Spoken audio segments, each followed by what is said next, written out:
கருத்துக்களம்.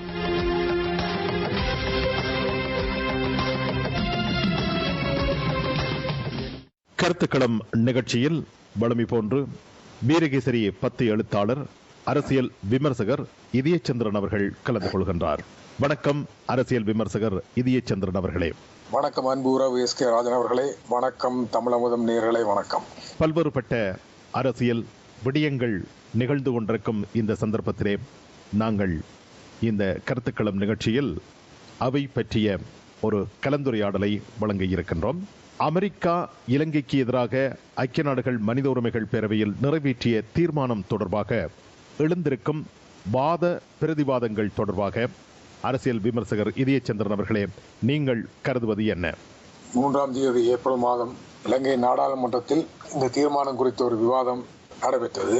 அதில் முக்கியமாக ஒரு சிரேஷ்ட அமைச்சரும் ஒரு சிவப்பு சிந்தனையாளருமாகிய டி.யு. குணசேகரா சில விடயங்களை கூறியிருந்தார். அதாவது இந்த தீர்மானத்தின் ஊடாக அமெரிக்காவுடனோ அல்லது இந்தியாவுடனான உறவுகளோ எந்த விதமான பாதிப்பையும் ஏற்படுத்தவில்லை என்கின்ற விடயத்தை அவர் கூறியிருந்தார். இதே விடயத்தை தான் GLPDS கூறும்போது உள்ளுக்குள் பல முரண்பாடுகளும் விவாதங்களும் ஏற்பட்டிருந்தது. அதே கருத்தை தான் டி.யு. குணசேகரா அவர்களும் கூறியிருக்கின்றார். 80களில் இருந்து இந்த உலகத்தில் பல நாடுகளில் மனித உரிமை மீறல்கள், மனித படுகொலைகள் இடம்பெற்றன. அப்போதெல்லாம் இந்த மேற்கு நாடுகள் மௌனமாக இருந்ததாக அவர் கூறுகின்றார். ஆனால் அது அப்பட்டமான பொய்.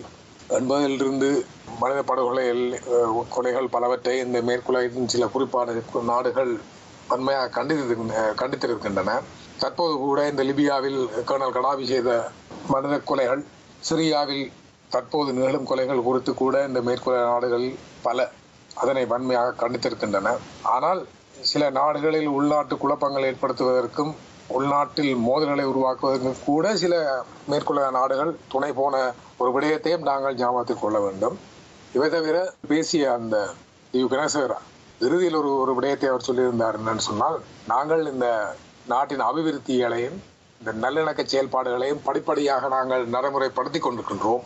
ஆகவே இந்த தீர்மானங்கள் ஒரு தேவையில்லாத விடயங்கள் என்பதன் அடிப்படையில் தான் அவர் கூறுகின்றார். அத்தோடு அவர் இன்னொரு விடயத்தையும் சொல்கின்றார். இன்னும் அரசியல் தீர்வு என்கின்ற விடயம் முன்வைக்கப்படவில்லை. அதை தனியே அரசு மட்டும் முன்வைக்க முடியாது. ஆனால் 3 பெரும்பான்மை இருப்பதாக சொல்லிக்கொண்டும் அந்த அரசு கூட சொல்லுகின்றது தங்களால் முடியாது, மக்களினதும் அனைத்து கட்சியினதும் ஆதரவின் மூலமே அரசியல் தீர்வினை எட்ட முடியும் என்கின்ற விடயத்தை சொல்லியிருந்தார். மக்களினதும் என்கின்ற விடயத்தை அவர் சொல்லும் போது, இந்த அமெரிக்க தீர்மானத்தில் சொல்லப்பட்ட இந்த நல்லிணக்க ஆணைக்குழுவின் பரிந்துரைகளை நிறைவேற்றுவதற்கு கூட ஒரு சர்வஜன வாக்கெடுப்பை நடத்த வேண்டும் என்கின்ற ஒரு எண்ணப்பாடும் அரசின் மத்தியில் இருக்கின்றது. தாங்களே உருவாக்கிய அந்த நல்லிணக்க ஆணைக்குழு சொன்ன அந்த பரிந்துரைகளை நிறைவேற்றுவதற்கு மக்களின் ஆணை பெற வேண்டும் என்கின்ற ஒரு சிந்தனை ஓட்டம் கூட சிங்கள தரப்பிடம் இருக்கின்றது. ஆனால் நல்லிணக்க ஆணைக்குழுவை உருவாக்கும் போது மக்களின் ஆணையை அவர்கள் பெறவில்லை என்கின்ற ஒரு பக்கத்தையும் நாங்கள் பார்க்கலாம். அதே போன்று இந்த அமெரிக்க பிரதமருக்கு முன்பாக சில விட்டுக் கொடுப்புகள் போன்ற சில இறங்கு நிலையை இலங்கை அரசாங்கம் மேற்கொண்டதை நாங்கள் காணலாம். அதாவது நல்லிணக்கத்தை ஏற்படுத்துவதற்கு நாங்கள் அனைத்து கட்சிகளையும் கூடி ஒரு அரசியல் தீர்வை முன்வைக்க போகின்றோம். அந்த அனைத்து கட்சி கூட்டத்துக்கு தமிழ் தேசிய கூட்டமைப்பு வர வேண்டும் என்கின்ற விடயத்தை எல்லாம் கூறியிருந்தார்கள். நீங்கள் இவ்வாறான தீர்மானங்கள் கொண்டு வர தேவையில்லை, நாங்கள் இதற்கான முயற்சியில் ஈடுபடுகின்றோம், அனைத்து கட்சி குழு கூட்டத்தை நாங்கள் ஏற்பாடு செய்கின்றோம் என்கின்ற விடயத்தை கூறியிருந்தார்கள். நல்லிணக்க ஆணைக்குழுவின் அறிக்கையில் சொல்லப்பட்ட விடயங்களை நாங்கள் படிப்படியாக செய்து வருகின்றோம் என்கின்ற விடயத்தை அவர்கள் சொல்லி பார்த்தார்கள். ஆனால் அமெரிக்கா கேட்கவில்லை. இந்த விடயத்தில் ஒரு முக்கியமான பகுதியாக இருக்கும் இந்த அனைத்து கட்சிகளின் நாடாளுமன்ற தெரிவுக்குழு. இந்த நாடாளுமன்ற தெரிவுக்குழுவை மறுபடியும் இவர்கள் அந்த பிரச்சனையை மறுபடியும் தூக்கி முன்வைக்க போகின்றார்கள் போல் தெரிகின்றது. அதனூடாக இந்த பரிந்துரைகளை ஓரங்கட்டலாம் என்கின்ற ஒரு ராஜதந்திரத்தை கூட சிங்கள தேசம் கையாளக்கூடிய ஒரு சாத்தியப்பாடுகளும் இருக்கின்றன. கடந்த ஞாயிற்றுக்கிழமை வீரசிறியில் ஆசிரியர் தேவராஜ் எழுதிய கட்டுரையில் கூட ஒரு விடயத்தை சொல்லியிருந்தார். இவர்கள் எவ்வாறு ஏமாற்றப் போகின்றார்கள், சர்வதேசத்தை ஏமாற்ற முயற்சி செய்கிறார்கள். ஆனால் சர்வதேசத்தில் இருக்கும் அந்த உலக மகா நாயகன் அமெரிக்கா அதுக்கு வளர்ந்து கொடுக்கவில்லை. ஆகவே மறுபடியும் இந்த நல்லிணக்க ஆணைக்குழுவினுடைய பரிந்துரைப்பை ஓரங்கட்டுவதற்கு இவர்கள் இந்த நாடாளுமன்ற தெரிவு குழு என்கின்ற விடயத்தை கொண்டு வரப்போகின்றார்கள். முன்பு இவர்கள் இந்த பிரச்சனையை பெரிதாக பேசும்போதுதான் வடகிழக்கில் இருக்கும் அந்த தமிழ் சிவில் சமூகம் தமிழ் தேசிய கூட்டமைப்புக்கு ஒரு காத்திரமான ஆலோசனைகளை முன்வைத்திருந்தார்கள். அதன் பிற்பாடுதான் இந்த நாடாளுமன்ற தெரிவுக்குழுவுக்குள் செல்வதற்கு தமிழ் தேசிய கூட்டமைப்பு விரும்பவில்லை என்கின்ற விடயத்தையும் அவர் சுட்டிக்காட்டி அது மறுபடியும் நிகழக்கூடாது என்கின்ற வகையில் தான் அவருடைய கருத்து அமைந்திருந்தது. அது சரியான கருத்தாகத்தான் எனக்கு தென்படுகின்றது. ஆகவே இவர்கள் இந்த அரசை பொறுத்தவரையில் அவர்களுக்கு இருக்கும் ஒரே ஒரு பிரச்சனை என்று சொன்னால், இந்த சிங்கள மக்கள் மத்தியில் இருக்கும் தங்களுடைய வாக்கு வங்கிகளை தக்க வைப்பதற்கு இனவாதத்தை தொடர்ச்சியாக பேச வேண்டும், தமிழ் மக்களுக்கு உரிமைகளை கொடுக்க சொல்லி இந்த சர்வதேச மக்கள் மீது அழுத்தம் தெரிவிக்கின்றது. அவர்கள் கேட்கும் அந்த உரிமைகளை கொடுத்தால் நாடு துண்டாடக்கூடிய ஒரு வாய்ப்புகள் இருக்கின்றது. ஆகவே இந்த சர்வதேசம் எடுக்கும் நகர்வுகள் எல்லாம் நாட்டை பிரித்து விடும் என்கின்ற இந்த மகாவம்ச மயக்கத்தை தான் தொடர்ச்சியாக சிங்கள மக்கள் மத்தியில் கொடுப்பதற்கு இந்த சிங்கள ஆட்சியாளர்கள் விரும்புகின்றார்கள். அதன் ஊடாக எதிர்கட்சிகளையும் சமாளிக்கலாம், அவர்களுடைய எழுச்சியை கூட சமாளிக்கலாம். அடுத்ததாக இந்த பொருளாதார நெருக்கடியால் மக்கள் மத்தியில் தன்னியல்பாக எழும் அந்த போராட்ட உணர்வுகளை திசை திருப்பலாம் என்கின்ற வகையில் இந்த நல்லிணக்க ஆணைக்குழுவின் பரிந்துரையை நிறைவேற்றுங்கள் என்று சொன்ன அந்த தீர்மானத்தை கூட சிங்கள மக்கள் மத்தியில் இனவாதத்தை தொடர்ச்சியாக தக்க வைப்பதற்கு அல்லது புதிதாக விதைப்பதற்கு இதை பயன்படுத்தும், அதாவது இதனை ஒரு கருவியாக பயன்படுத்தும் முயற்சியில் தான் இந்த சிங்கள தேசம் விடுபட்டு கொண்டிருக்கின்றது. ஆனால் நாட்டின் நிலைமை அவ்வாறல்ல. நாங்கள் ஏற்கனவே பேசியது போன்று மார்ச் 23ஆம் தேதிக்கு பிற்பாடு இந்த பிரச்சனையை தொடர்ச்சியாக அவர்கள் பேசக்கூடிய ஒரு நிலை இருக்க போவதில்லை.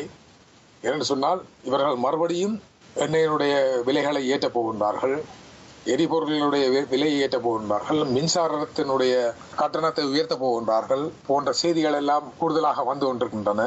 ஆகவே இவர்கள் எவ்வளவு காலத்துக்கு இந்த இனவாதம் என்கின்ற ஒரு மாயைக்குள் சிங்கள மக்களை வைத்துக் கொண்டு தங்களுடைய அரசியலை நடத்த போகின்றார்கள் என்கின்ற ஒரு கேள்வி பலமாக எழுகின்றது. ஆனால் இதில் ஒரு சோகமான விடயம் என்று சொன்னால், இந்த சிங்கள மக்கள் மத்தியிலோ அல்லது தென்னிலங்கையிலோ இந்த அரசுக்கு எதிரான ஒரு பலமான நாட்டு மக்களின் ஜனநாயக உரிமைகளை முன்னிலைப்படுத்தும் ஒரு பலமான எதிரணி ஒன்று இல்லை என்கின்ற ஒரு விடயம்தான் அரசுக்கு சாதகமாக இருக்கின்றது. அதைத்தான் அந்த அரசு இப்போதும் பயன்படுத்திக் கொள்ள முயற்சி என்ற, அதாவது அமெரிக்க எதிர்ப்பு வாதம், இந்திய எதிர்ப்பு வாதம் என்கின்ற விடயத்தை அவர் சொன்னார்கள். அதாவது தாங்கள் தமிழின அழிப்பை மேற்கொள்ளும் போது வாய்மூடி மௌனமாக இருந்த இந்த உலக நாடுகள் இப்போது ஏன் பேசுகின்றன என்பதுதான் அவர்களுடைய அந்த கேள்வி. இவர்கள் இந்த அழுத்தங்கள் ஊடாக தமிழ் மக்களுக்கான உரிமையை கொடுங்கள் என்கின்ற ஒரு பாதைக்கு எங்களை இட்டுச் செல்ல போகின்றார்கள். அந்த பாதை நாட்டை பிளவுபடுத்தி விடும் என்கின்ற ஒரு கருத்தை, ஒரு மோசமான ஒரு இனவாத கருத்தை தான் தற்போது தொடர்ச்சியாக இந்த சிங்கள தேசம் சிங்கள மக்களுக்கு சொல்லிக் கொண்டிருக்கின்றது. இந்த சந்தர்ப்பத்திலே உலகில் எங்கிருந்து அழுத்தங்கள் வந்தாலும் எதிர்கொள்ள தயார் என இலங்கையின் அதிபர் மஹிந்த ராஜபக்ச அவர்கள் கூறியிருக்கின்றார். அவர் கூறியிருக்கின்ற இந்த கருத்தினுடைய பின்னணி எதுவாக இருக்கும் என்று நீங்கள் யோசிக்கின்றீர்கள்?